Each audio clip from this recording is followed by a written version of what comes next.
What's up, guys? Carlo here. So today we're gonna talk about feedback, something that we all might be very afraid of, but that we need in order to grow. So if you're growing your business, if you are working, even in any area of your life, you're gonna get some feedback, and it depends up to you if you take it and you improve, or if you close yourself and just basically protect yourself and stagnate where you are.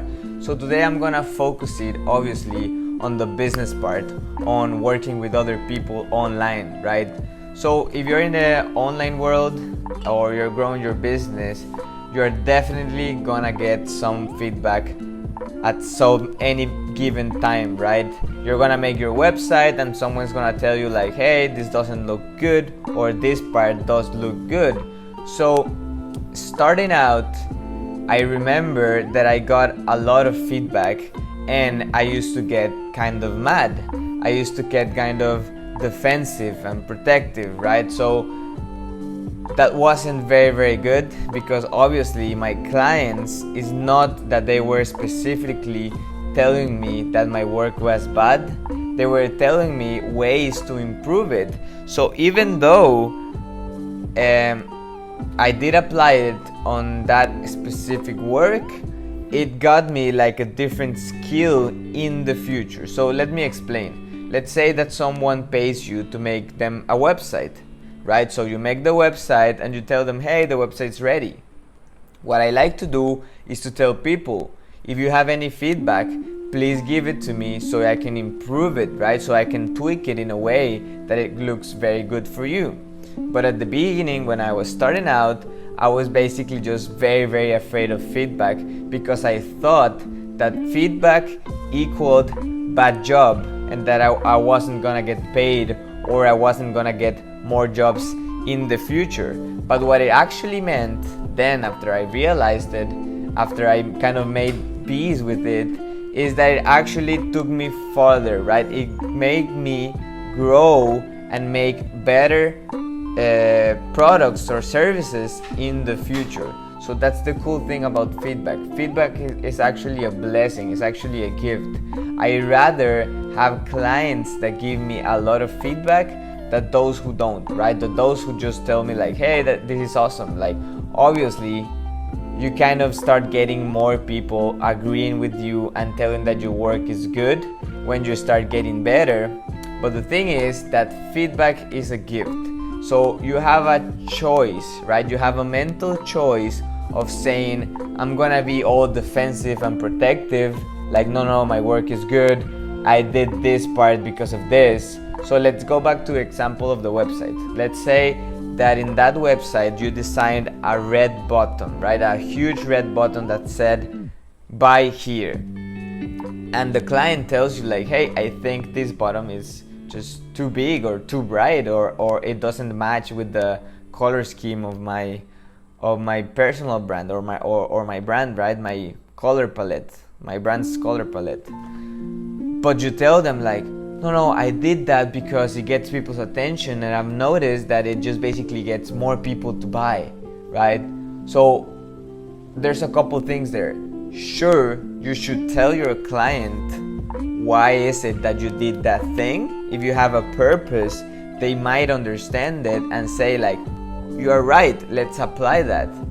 But if you just basically say it in order to protect yourself, in order to be defensive enough, in order to, in your mind, get more future referrals, that's, in my opinion, when it gets counterproductive. So what I personally do is that I get in a calm state, I ask for feedback because I like it, then I analyze the feedback, I kind of dissect it and say like, okay, this part of the feedback, I can take it, I can apply it, it does apply for the future, it does get me better at my craft or at my services, so I'm gonna take it, right? Because even though you need to be open for feedback and be able to get it, it doesn't mean that every single feedback is good. It doesn't mean that your client always has the reason, right? Because it doesn't. So that's the thing. Find the balance between being sure of what you're doing, adapting to your client, and getting the feedback. So for me, that's kind of the dilemma, the balance that you need to find there, right? Like between the things that you know and that you tested and that you know that work, the things that your client wants. How does your client see the business? How does your client see the marketing, right? Because at some points you need to make it very clear that you are the expert there, right? That's why they hire you. That's why you're giving yourself, that's why you're giving that service. That's why you're working together, because you have focused on marketing, because you know your craft and you know what you're doing, so you can teach them and educate them on why are you doing what you're doing. But also be open to receive feedback, be open to receive tips, be open to receive anything that can help you out. So that's the fine balance between I'm the expert here, but at the same time I know there's always new things to learn. I know there's always things that other people know that might be very, very useful for me. Or it can be like a different type of feedback. It can be something like, hey, I didn't like the way that we talked. I wish we could have talked more often in the whole process, right? Or I wish we could have more calls or less calls. Or I wish you could give me like a report where I could see everything that you did, or a schedule where I could see what's going on and what's gonna happen in the future. So that's kind of the thing about feedback. It's a blessing, it's a huge gift.